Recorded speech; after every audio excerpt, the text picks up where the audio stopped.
Hello friends, आपका हमारे इस चैनल में स्वागत है। आज मैं आपके लिए न्यू कहानी लेकर आई हूँ। कहानी है सच्ची भक्ति की कहानी, श्री कृष्ण भक्त कर्माबाई की कहानी। राजस्थान के नागौर जिले के ग्राम कलवा में एक जाट किसान जीवन राम टुंडी के घर 1615 में एक कन्या का जन्म हुआ। कन्या का जन्म होने पर पिता जीवन राम टुंडी अत्यंत खुशी हुए। उन्होंने उस कन्या का नाम कर्मा रखा। कर्मा को सभी कर्माबाई भी बुलाते थे। जीवन राम टुंडी स्वयं एक कृष्ण भक्त थे। अपने घर में उन्होंने कृष्ण भगवान का मदन मोहन नाम से मंदिर बनवा रखा था, जहाँ वे रोज कृष्ण भगवान की पूजा करते और भगवान को भोग लगाते तथा भगवान को भोग लगाने के बाद ही वे भोजन ग्रहण करते। यह उनके घर का नित्य का नियम बना हुआ था। इसी प्रकार समय बीतता गया। कर्माबाई रोज अपने पिता को कृष्ण भगवान की पूजा करते देखती, उनको भोग लगाते देखती और भगवान को भोग लगाने के बाद ही भोजन ग्रहण करते। यही सब देखते सीखते कर्माबाई का बचपन बीत रहा था। कुछ वर्षों के बाद कर्माबाई के पिता कुछ दिनों के लिए तीर्थ यात्रा पर चले गए। तीर्थ यात्रा पर जाने से पहले पिता जीवनराम टुंडी ने कर्माबाई को भगवान की पूजा विधि समझाई और कहा कि भगवान को भोग लगाकर ही भोजन ग्रहण करना और घर का ध्यान रखना। इसी प्रकार भगवान की पूजा और घर की देखरेख का काम कर्माबाई को सौंपकर उनके पिता कुछ दिनों के लिए तीर्थ यात्रा पर चले गए। अब अगले दिन कर्माबाई ने सुबह जल्दी उठकर भगवान श्री कृष्ण को भोग लगाने के लिए बाजरे का खिचड़ा बनाया। कर्माबाई ने खिचड़े को थाली में डाला, उसमें घी और गुड़ मिलाया और कृष्ण भगवान को भोग लगाने के लिए खिचड़ी की थाली भगवान के सामने रख दी और उसने कहा, हे भगवान, आपको जब भूख लगे तो आप खिचड़ा खा लेना, मैं तब तक घर के काम कर लेती हूँ। कहकर वह अपने काम में लग गई।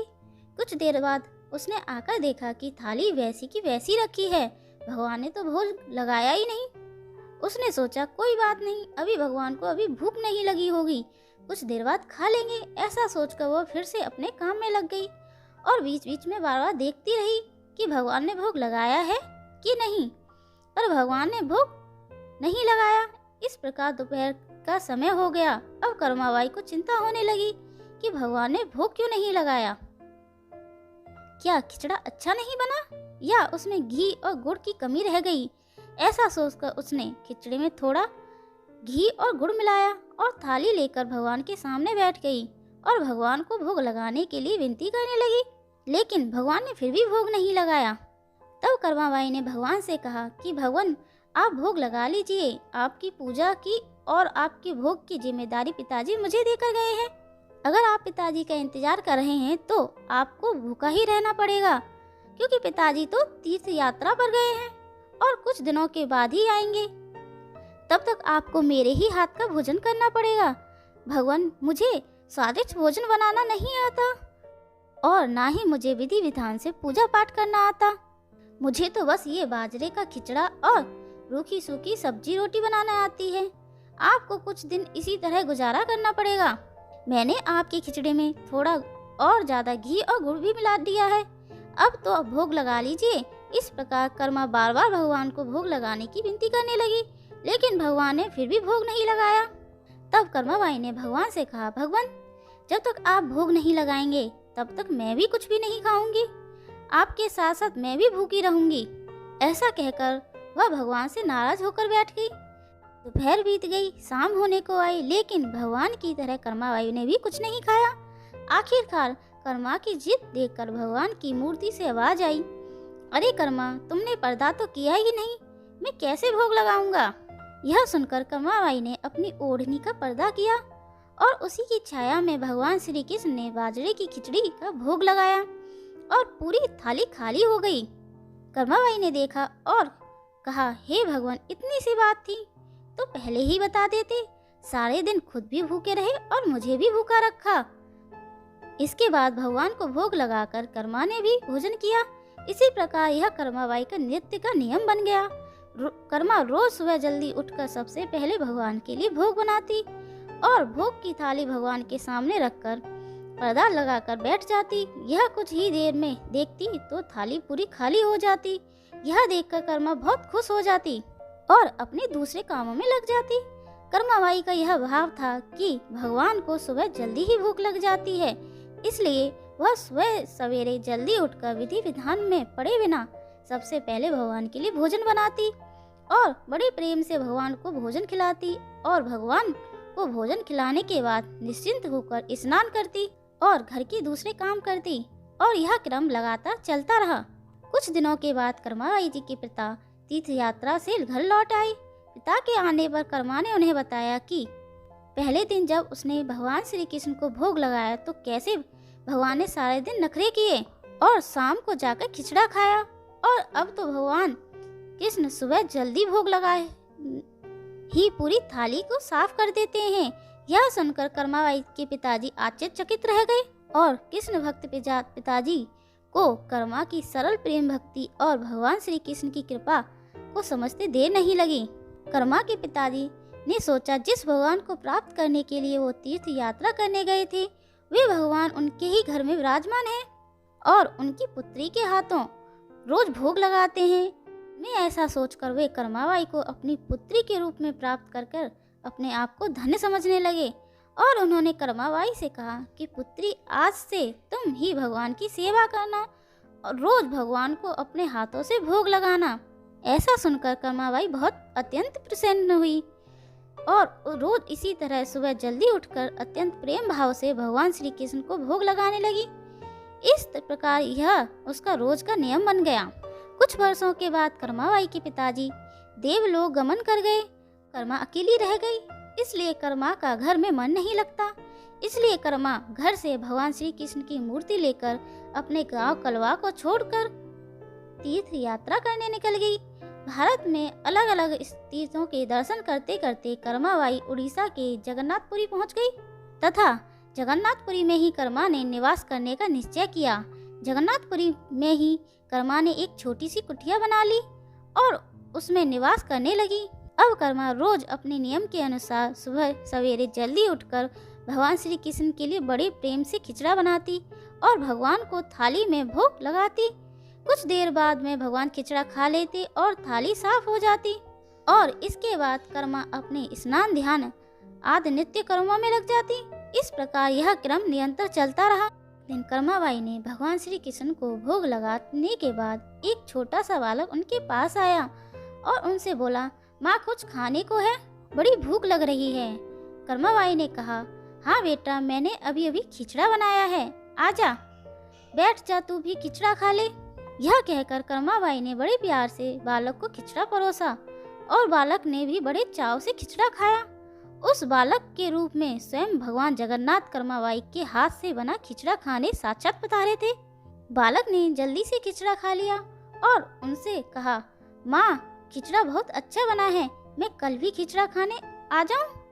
कर्माबाई ने कहा, कल क्या बेटा, मैं तेरे लिए रोज खिचड़ा बनाकर रखूंगी, तू रोज खिचड़ा खाने आ जाया कर।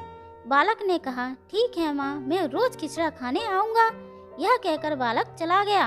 अगले दिन से बालक रोज सुबह सवेरे कर्माबाई के पास खिचड़ा खाने आने लगा। कर्माबाई भी रोज अपने नियम के अनुसार सुबह सवेरे जल्दी उठकर भगवान श्री कृष्ण के लिए खिचड़ा बनाती और भगवान के सामने थाली रखती, फिर भगवान खिचड़े का भोग लगाते और कुछ देर बाद ही बालक आ जाता। फिर कर्माबाई उसे बड़े ही प्रेम से खिचड़ा खिलाती और उसके बाद अपने स्नान ध्यान आदि दैनिक कार्यों में लग जाती और यह क्रम इसी प्रकार चलता रहा। एक दिन कर्माबाई की कुटिया के पास एक साधु आया। बातों ही बातों में उसे पता चला कि कर्माबाई बिना स्नान किए, बिना चौका बर्तन किए भगवान श्री कृष्ण के लिए खिचड़ा बनाती है और भोग लगाती है। उसने कर्माबाई से कहा, स्नान किए बिना भगवान की पूजा करने और भोग लगाने से पाप लगता है। इसलिए उसने कर्माबाई को स्नान करके पूरी विधि विधान से पूजा करके भोग लगाने को कहा। साधु से ऐसा सुनकर भोली भाली कर्मा अगले दिन से सुबह जल्दी उठकर स्नान कर खिचड़ा बनाने लगी और विधि विधान से पूजा करके भोग लगाने लगी। ये सब करने में कर्माबाई को बहुत देर लग जाती, लेकिन वो बालक रोज सुबह अपने समय से आ जाता और कर्मा से कहता, माँ मुझे भूख लगी है, मुझे जल्दी खिचड़ा दे दो, माँ जल्दी करो, माँ जल्दी कर। और कर्माबाई उससे कहती, थोड़ी देर रुक जा बेटा, अभी देती हूँ, थोड़ी देर रुक जा। और जब कर्मा भगवान श्री कृष्ण का भोग लगाकर बालक को खिचड़ा खाने को देती तो बालक उसे बहुत ही शीघ्रता से खाकर हाथ मुंह साफ किए बिना जल्दी से उठकर भाग जाता। और यह क्रम कुछ दिनों तक चलता रहा। और इन्हीं दिनों में भगवान श्री जगन्नाथ जी के मंदिर में सुबह सवेरे भगवान की मूर्ति के मुख पर खिचड़ा लगा हुआ रहता। यह देखकर भगवान जगन्नाथ की सेवा कर रहे पुजारी, जो स्वयं बड़े ही कृष्ण भक्त थे, वो सोचते आजकल ये भगवान श्री जगन्नाथ जी के मुख पर खिचड़ा कैसे लग जाता है। हम तो खिचड़े का भोग नहीं लगाते, तो फिर यह खिचड़ा कहाँ से आता है। कुछ दिनों तक लगातार भगवान श्री जगन्नाथ जी के मुख पर खिचड़ा लगा देखने पर पुजारी इसे भगवान की लीला मानते हैं और समझ जाते हैं कि भगवान रोज कहीं से खिचड़ा खाकर आते हैं। भगवान की लीला को जानकर वे मन ही मन भगवान श्री जगन्नाथ जी से पूछते हैं कि कहाँ से खिचड़ा खाकर आते हो, भगवान हमें भी तो बताओ। उसी रात भगवान श्री जगन्नाथ जी पुजारी के सपने में आते हैं और उनसे कहते हैं कि मेरी एक भक्त है कर्माबाई, जो जगन्नाथपुरी में ही रहती है। वो रोज सुबह सवेरे मेरे लिए बाजरे का खिचड़ा बनाती है और बड़े प्रेम से मुझे भोग लगाती है। और मैं भी रोज सुबह जल्दी कर्माबाई के पास खिचड़ा खाने जाता हूँ। मुझे उसके हाथ का बना खिचड़ा बहुत पसंद है। परंतु कुछ दिन पहले कर्मा के पास एक साधु आया और उसने स्नान ध्यान करके विधि विधान से पूजा करके भोग लगाने को कह गया। इसलिए आजकल वो विधि विधान से पूजा करके भोग लगाती है और उसके बाद मुझे खिचड़ा खिलाती है। ये सब काम करने में उसे बहुत देर लग जाती है और मुझे खिचड़े का इंतजार करना पड़ता है और भूख का कष्ट भी सहन करना पड़ता है। और जब तक मैं खिचड़ा खाता हूँ तब तक यहाँ मंदिर में भक्तगण आने लगते हैं। आजकल मुझे खिचड़ा खाकर मुंह हाथ धोए बिना ही झूठे मुंह भागकर आना पड़ता है। भगवान श्री जगन्नाथ जी से यह जानकारी पुजारी अगले दिन उस साधु की खोज कराई और उस साधु को बुलाकर उसे सारी बात बताई। पुजारी से यह सब जानकर वह साधु घबराया हुआ कर्माबाई के पास पहुंचा और उसने कहा कि आप पहले की ही तरह सुबह जल्दी ही भगवान को खिचड़े का भोग लगाया करें। आपके लिए किसी नियम या विधि विधान की पूजा करने के लिए आवश्यकता नहीं है।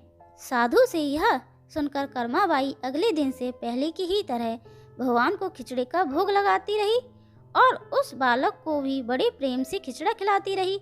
यह क्रम कई वर्षों तक चलता रहा और एक दिन कर्माबाई इस संसार चक्र को छोड़कर प्रभु के धाम चली गई। उस दिन जगन्नाथपुरी के मंदिर में भगवान श्री जगन्नाथ जी के श्री विग्रह के नैनों में से अश्रु निकल रहे थे। यह देखकर मंदिर के सभी पुजारी और जगन्नाथपुरी के राजा मंदिर में उपस्थित हो गए और प्रभु से विनती करने लगे कि हे प्रभु, क्या हमसे कोई भूल या अपराध हुआ है, कारण जगत के पालनहार की आंखों से आंसू निकल रहे हैं। उसी दिन रात में पुजारी और जगन्नाथपुरी के राजा के स्वप्न में भगवान श्री जगन्नाथ जी ने कहा कि आज माँ करवाबाई इस लोक से विदा हो गईं और मुझ में विलीन हो गईं, परंतु अब मुझे रोज सुबह सवेरे बाजरे का खिचड़ा कौन खिलाएगा।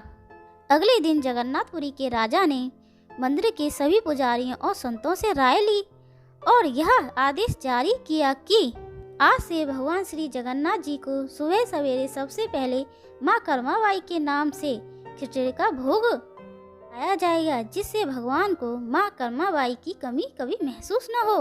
इसलिए आज भी भगवान श्री जगन्नाथ जी के मंदिर में श्री जगन्नाथ जी के विग्रह को 56 भोग से पहले बाल रूपी में खिचड़ी का भोग लगाया जाता है और इसी बाल भोग कहा जाता है। सैकड़ों साल बाद भी यह प्रथा आज भी वैसी की वैसी चली आ रही है। राधे राधे। अगर आपको मेरी कहानी पसंद आई हो तो प्लीज़ सब्सक्राइब। Thank you.